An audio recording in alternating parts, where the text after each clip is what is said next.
What's going on, everybody? It is my favorite season, Hatch Chile season. So I just prepared these on the Weber grill. We're gonna get those skins off, and today we're gonna make ourselves a Hatch Chile Jam that we're gonna put over top of smoked cream cheese. So let's get started.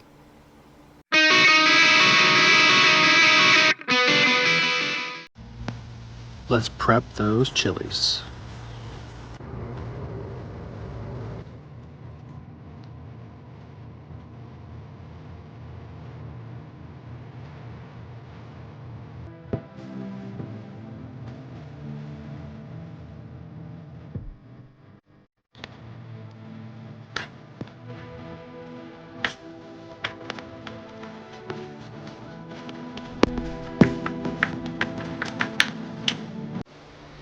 All right, everybody, so we got all those Hatch chilies roasted on the Weber, peeled them, diced them up, got most of those seeds out of there. You could do with that as you wish. If you want to leave more seeds, it's definitely up to you. So I got all of my ingredients here today. We're gonna sit outside, make ourselves this jam.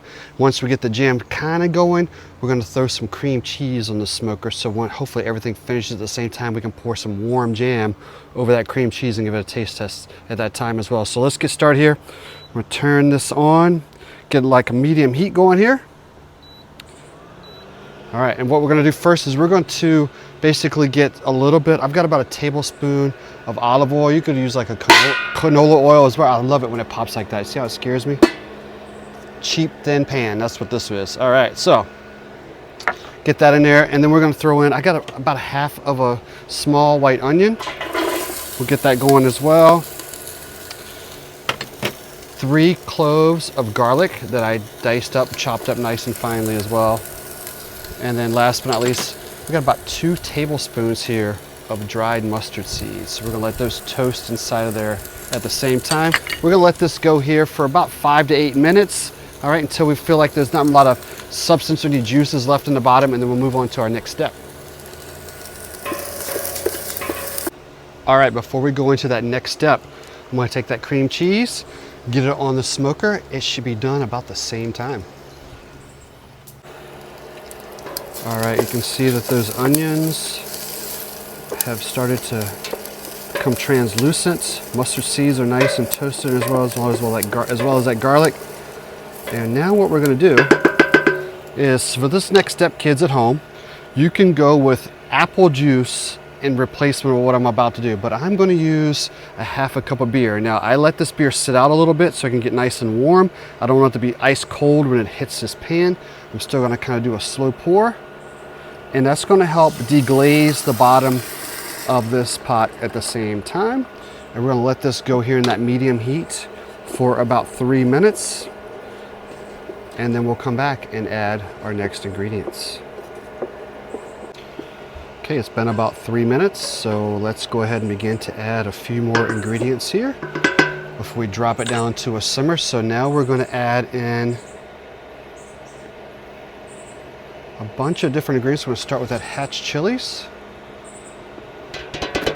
So I've got about almost 2 cups here when I dice those up. I'm gonna kind of mix those up in there.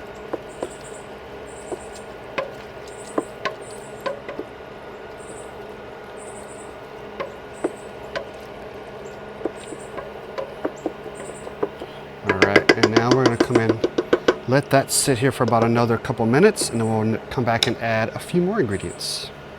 All right, so I let it go here about 2 minutes, just to let those Hatch chilies start to take on some of the flavors of that beer that's in there. Same at home if you're using apple juice. So now we're gonna go ahead and add a lot more ingredients. So now we're gonna go ahead and add in a little bit of apple cider. I got myself about 2 tablespoons of apple cider there. Just a little bit of ground cumin, all right, about a teaspoon of that. And I've got myself about 2 tablespoons of dark brown sugar. We're gonna place in there. I'm gonna hit it with a little bit of salt. And you can come back and add more salt at the end to taste if we need to as well. And then I got about a half a cup of water. All right, so I'm gonna blend those all, mix those all together here.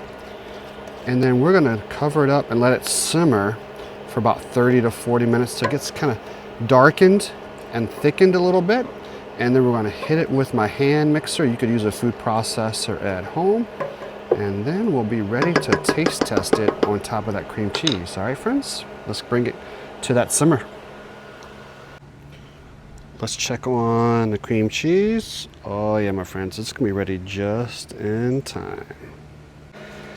So it should be about time, or close to 40 minutes here. Has definitely reduced down that liquid that was in there. Definitely a little darker in color. So I think what I'm gonna turn off the heat here. And then I am going to grab my hand mixer and we're gonna go ahead, place it inside and begin to mix things up. Absolutely love using the old hand mixer. It makes things so much easier than breaking out that food processor. So much easier to clean. Everything's nice and blended well, nice and thinned out. So we have big chunks in there. So let's go ahead and we'll pour it in the bowl here and take a look, okay? See what we got. Oh yeah, baby. So this is called a jam, but let's be honest, it's not really like a jelly type jam. This is really gonna be something that's gonna be great on top of that cream cheese. It's gonna be great on top of burgers as well. All right, so I'm gonna finish getting everything ready here. We're gonna get the cream cheese off the smoker at the same time in just a second, and we'll put a little bit on top, give it a taste test. Cream cheese is off the smoker. I mean, check that out, my friends. It is perfectly done. I use just kind of an all-purpose barbecue seasoning. I use Meat Church, the gospel in there. So we'll just use that, and then we're gonna top it off here with a little bit of this warm jam. Now this will thicken up more like a jam consistency because once I put it in the refrigerator. You want it in the refrigerator for a few hours. Nice to serve it cold. It'll last about 2 to 3 weeks in your refrigerator as well. But I wanted to try it warm, just like this today, on that cream cheese. So let's go ahead and spread a little bit on the top here. And then we'll grab ourselves some tortilla chips in just a moment. All right, this pan's still nice and hot. I love using this cast iron, by the way, you friends. There we go. All right, so I'm gonna get a picture of this, and then we're gonna grab some chips and give it a taste test. It's time. Grab ourselves a chip, give it a taste test, and then we're gonna get the rest of that jam in the refrigerator as well. So I have this little mason jar off to the side. All right, I want definitely get a good scoop of that cream cheese, some of that jam on top. Here we go, friends.